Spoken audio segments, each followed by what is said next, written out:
Do you know what happened to Jesse Booya? In 1503, he was the most feared man in Italy, a military commander, duke, and Machiavelli's perfect prince.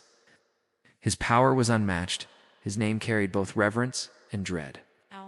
But just 4 years later, by 1507, he was dead in a ditch, stripped of honor, forgotten by history, betrayed by the very allies he had once trusted with his life. They never warn you before they betray you. That's the cruel part. They'll smile at you, shake your hand, with warmth, maybe even toast to your health. All the while, they're just waiting patiently, silently, for the perfect moment to strike. This isn't some tale of the past. Welcome to the real world. A world where perception is deadlier than reality, where loyalty is often nothing more than a mask. Today, I'm going to show you what Machiavelli truly meant when he wrote The Prince. Not the sanitized, oversimplified version handed out in classrooms. No, I mean the raw, unfiltered blueprint that has quietly shaped the actions of history's most powerful figures for over 500 years. This is the version they don't want you to read. And I promise you this, by the end of this video, you'll begin to see the power dynamics playing out in every room you enter.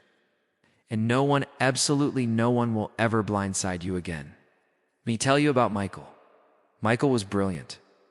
Harvard educated, a rising star at his firm.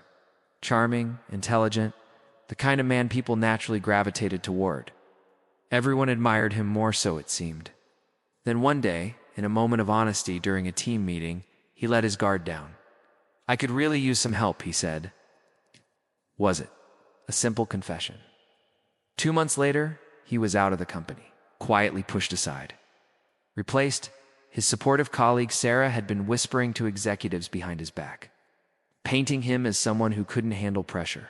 She smiled in his face while plotting his exit. Here's the hard truth. You don't have to be broken for them to destroy you. You just have to look breakable. Machiavelli didn't survive by being strong, survived by appearing untouchable. That's the difference. That's the first rule of power. Never bleed in front of wolves. Even if you're shattered inside, make them believe you're capable of anything, because they don't come for you because you're weak. They come for you because you look weak. When I was 27, my first business was collapsing. Investors were vanishing. Partners were panicking. I had exactly $347 in my bank account. That's all. But every morning I put on my sharpest suit, walked into meetings with unshakable confidence, and spoke of our future like it was already written in stone. One investor told me later, "I was ready to pull out my final investment until I saw you walk in like nothing was wrong." That's when I decided to double down. Why?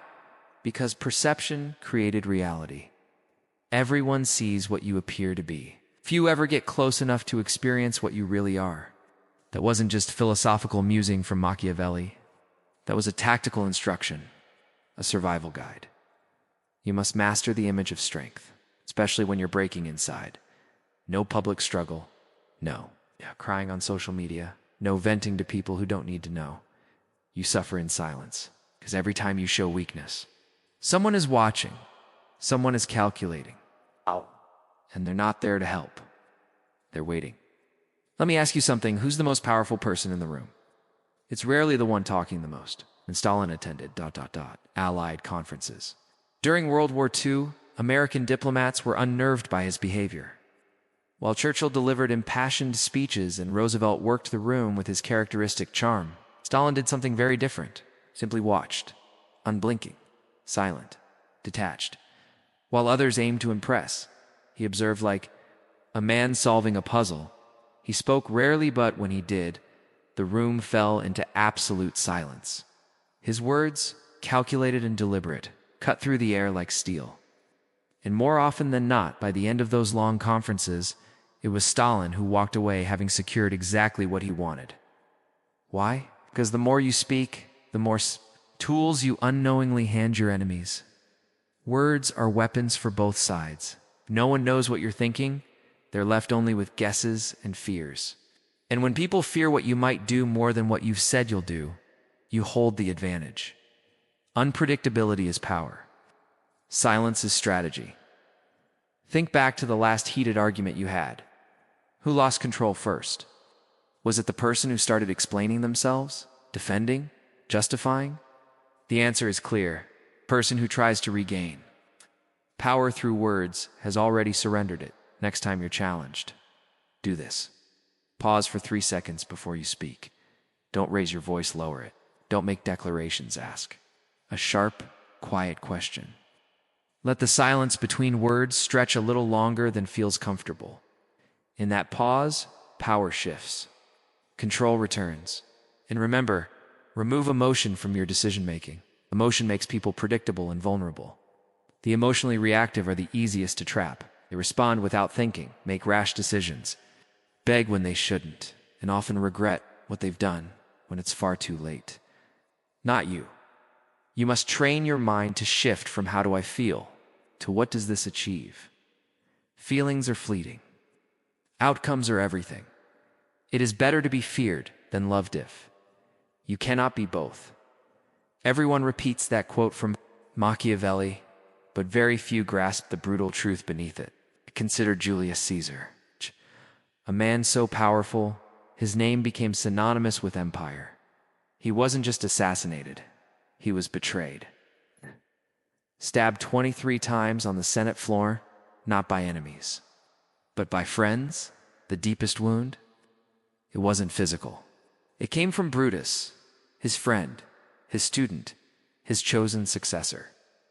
Caesar's final words weren't curses or cries of pain. They were about recognition. You too, my child. In that instant, he saw the truth that Machiavelli would later write in ink. Loyalty is a beautiful word until you realize it's being used to control you. Loyalty is rarely about character. It's about interest. It's a contract, not a conviction. The moment your value fades, so does their loyalty. Just look at any corporate restructuring. One week you're having drinks with your coworkers. The next they're lining up for your job. Same smile, different intent.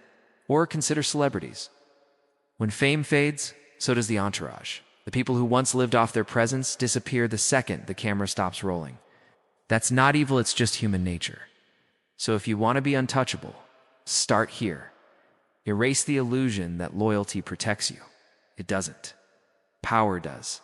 Influence does. Stop investing in emotional bonds that fade and start building leverage that lasts. Leverage is what keeps people in check.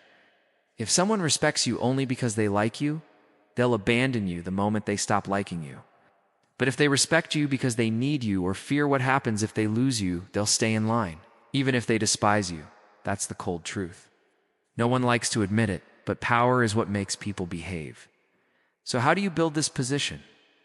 1. Become indispensable. Be the only one who can solve the critical problems no one else dares to touch. 2.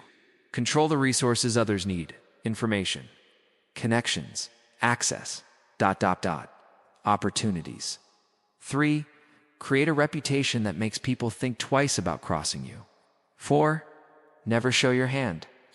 Never reveal just how much you need anyone. Dependence is dangerous. Desperation is fatal.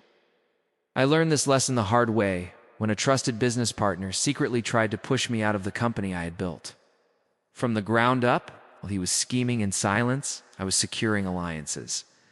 Quietly, I nurtured relationships with our 3 most important clients. So when the betrayal came, I didn't argue. I didn't panic. I simply let those clients know calmly, without drama, that I might be starting something of my own. Within just 48 hours, they made their stance clear. They preferred me, not him. And just like that, the tides turned. He was the one shown the door. No threats were needed. No emotions spilled. I didn't react till I activated leverage. That's what betrayal demands, not emotional retaliation, but surgical precision. Your instinct may scream at you to respond immediately, to show them you're hurt, to retaliate with fire. That's exactly what they want. It's what they expect. Don't give it to them.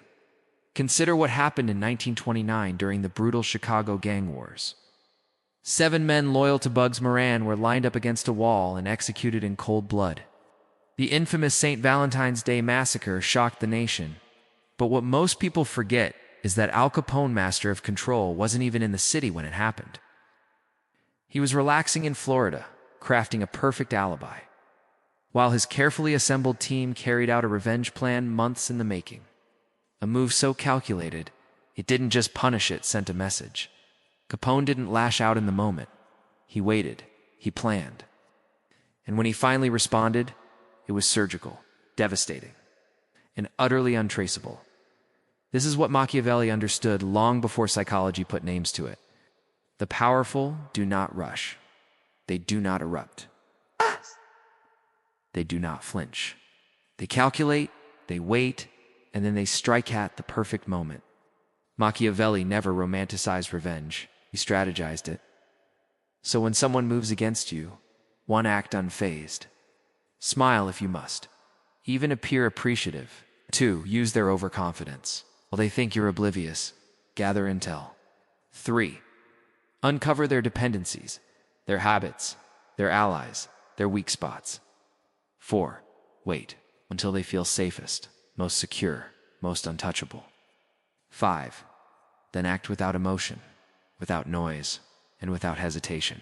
Let the results speak, because if your enemy believes they affected you deeply, if they think they shook you, they already feel victorious. But if they strike and you don't flinch, if your face stays calm, if your response is precise and emotionless, they begin to doubt. That doubt festers, and doubt in the hands of the strategic becomes a weapon sharper than any blade. The most dangerous person in the room is never the loudest. It's never the one standing under the spotlight. It's the quiet one in the corner, the observer, the strategist, the one who sees everything and says nothing. That's where real power lives. For decades, J. Edgar Hoover wielded immense control over the American political system, yet he never held elected office. Presidents came and went, administrations changed, but Hoover remained untouchable, immovable. How? He built a fortress of secrets. He collected information about everyone. He held the kind of truths that could end careers, destroy legacies, or shift entire elections. And here's the key: he didn't need to threaten. Didn't have to shout. His power wasn't declared, it was implied. Atmospheric. Everyone knew. Crossing him came with consequences. And that knowledge alone was enough. Because when your power is real, you don't need to prove it. You don't need to show your weapons. Just letting them imagine what you could do is more effective than anything you actually say. Visibility invites envy. Attention invites sabotage. The moment your strength becomes visible, it becomes a target. That's the paradox of power. What is seen can be challenged, but what is unseen can never be struck directly. Influence, when kept in the shadows, transforms into something more potent than raw dominance. Influence without exposure is invincibility. True strength should never parade itself. Let it be suspected, quietly rumored in back rooms, echoed in whispers among peers, but never confirmed aloud. The most formidable power is not announced. It is felt. It shapes outcomes without ever claiming responsibility. The key to ultimate power is control without credit. Let others chase the spotlight or the crown and argue over recognition. You'll be the one pulling strings from behind the curtain while they fight over titles and applause you quietly sculpt. The outcomes, like an architect designing the skyline while others argue over who will cut the ribbon. This is how you remain undefeated, by being everywhere and nowhere at once. Step 1. Build a quiet reputation as the person who makes things happen. People shouldn't see your hand, they should only see your results. Step 2. Let others be the face of decisions, while you remain the strategist behind the scenes. Let them enjoy the attention. Step 3. Invest in trust with the truly powerful. Cultivate alliances where influential people depend on your insight. When they move, it's your words they remember. Step 4. Feed their egos. Let them believe they're the genius in the room. People will fight to protect the illusion you gifted them. Step 5. Guide the direction of any plan, but make others believe it was their idea from the beginning. Because when you're invisible, you become unpredictable. When you're unpredictable, you become unstoppable. Silence becomes your weapon.